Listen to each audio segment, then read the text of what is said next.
Hola, aquí entre nos, si alguien le diera por preguntarse a qué obedece que el humorista Daniel Samper Ospina la esté emprendiendo de manera tan obsesiva contra el presidente Gustavo Petro, la única explicación posible es que sus asesores de mercadeo le hayan aconsejado algo así como ocupe ese nicho de mercado, no se salga de ahí, explótelo de manera sistemática, esto le aporta mucho dinero en monetización. Y a quienes atiende en ese nicho, cuál es su target group o público objetivo, pues los más de 10 millones de colombianos que votaron hace 2 años por Rodolfo Hernández, una gran mayoría de los cuales odia a Petro desde lo más profundo de su corazón. Resulta sin duda llamativo que es Samper Ospina el único de los Danieles cuyo tema repitente día y noche es Petro, Petro, Petro, mientras los demás, incluida la cuarta mosquetera Ana Bejarano, se ocupan de abordar diferentes ítems, unas veces a favor y otras en contra del gobierno. Verbigracia, el papá del susodicho, la agarró en días pasados contra, comillas, el derribo grosero de una estatua que le habían erigido al torero César Rincón en Duitama, pero a este se le perdona porque algún defecto tenía que tener, como es su lamentable y quizás aberrante afición a la tauromaquia. Me refiero, por supuesto, a Daniel Samper Pizano, a quien el país debería erigirle una estatua, a este sí, en su condición de decano del periodismo investigativo en Colombia. Ahora bien, si de aberraciones se ha de hablar, fue María Jimena Duzán la que en columna para Cambio inventó hace 2 años la palabra petrofobia en desarrollo de la campaña electoral por la presidencia.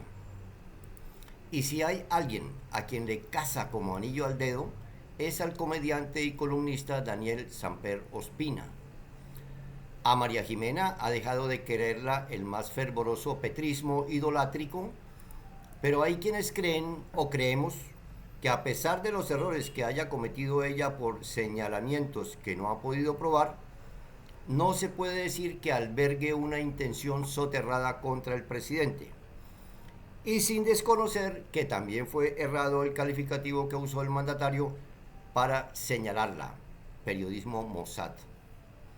Volviendo al tema que nos ocupa, Dusan define una diferencia entre el miedo, comillas, emoción básica del ser humano que permite prender las alertas ante el peligro, cierro comillas, de una fobia, dos puntos, miedo irracional, trastorno producido por algún estímulo real o imaginario, cierro comillas.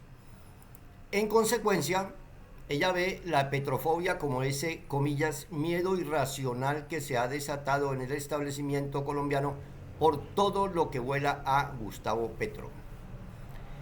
Y si hay un eximio representante de ese desajuste mental es Daniel Samper Ospina, de quien considero ético informar que éramos amigos, al punto de haber recibido más de una invitación suya a su circonvia, pero nos distanció la última campaña electoral cuando en respuesta a un trino donde expuse como hipótesis que a Egan Bernal le estarían haciendo sus trinos desde la campaña de Fico Gutiérrez, él afirmó lo siguiente, comillas, me impresiona la forma en que la política envilece corazones. Ya están montando la narrativa de forma persistente de que Egan Bernal es un vendido porque no va a votar por el candidato que ellos apoyan, cierro comillas. Ojo, Egan venía de defender a Petro cuando en entrevista con Vicky Dávila ella trató de hacer que hablara mal de él y esto sembraba una sospecha que le daba sustento a mi hipótesis. Sea como fuere, es a partir del trino citado donde me permito voltear la torta para afirmar que en comprobación de la ley del espejo y referente a su trastorno puntual, es a Samper Ospina a quien se le debe aplicar su ya trasnochada acusación contra el suscrito, comillas. Impresiona la forma en que la política envilece corazones. Más bien, debe tener envilecido su corazón él, ciertamente, cuando le da a uno por repasar tanto los títulos de su Notidani como los de sus columnas y en referencia tan solo a las del año en curso, en los Danieles se descubre el uso casi monotemático y obsesivo de una palabra en particular, Petro. Veamos. Si Petro hubiera dicho la verdad, 30 de junio. En la urna de Petro, 23 de junio. La peor reforma de Petro, 26 de mayo. Jálele al respetico Petro, 12 de mayo. Día cívico sin Petro, 21 de abril. En la cachucha de Petro, 12 de abril. Cosas que va a intervenir Petro, 7 de abril. Si Petro fuera el Mesías, 31 de marzo. Petro se parece a Chávez, 17 de marzo. Cosas que no entiendo de Petro, 25 de febrero. ¿A qué puede obedecer entonces el uso reiterado, incluso acosador, de la palabra Petro? Creo haber formulado la respuesta antes en doble interpretación.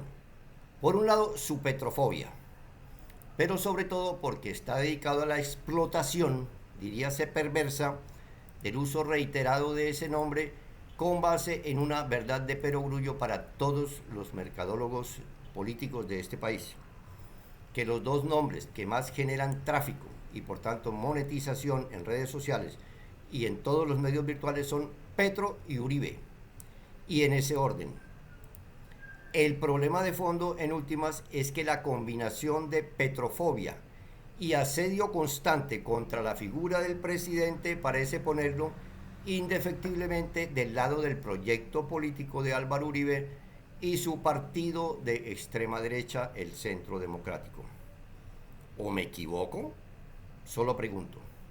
Por último, un trino reciente del nuevo ministro del Interior, Juan Fernando Cristo, dice esto, comillas: por un par de días y por cuenta de James, Lucho y todos los muchachos de la selección, dejemos de pelear. Colombia necesita unión, cierro comillas. En aras de contribuir a este loable propósito, considero que nuestro presidente debería invitar a ciertos medios y periodistas críticos de su gestión a discutir sus diferencias y llegar a conclusiones que permitan conocer en qué se han equivocado y en tal medida qué tanto deben ceder unos y otros. La gente se entiende hablando, decía mi taita. Chao.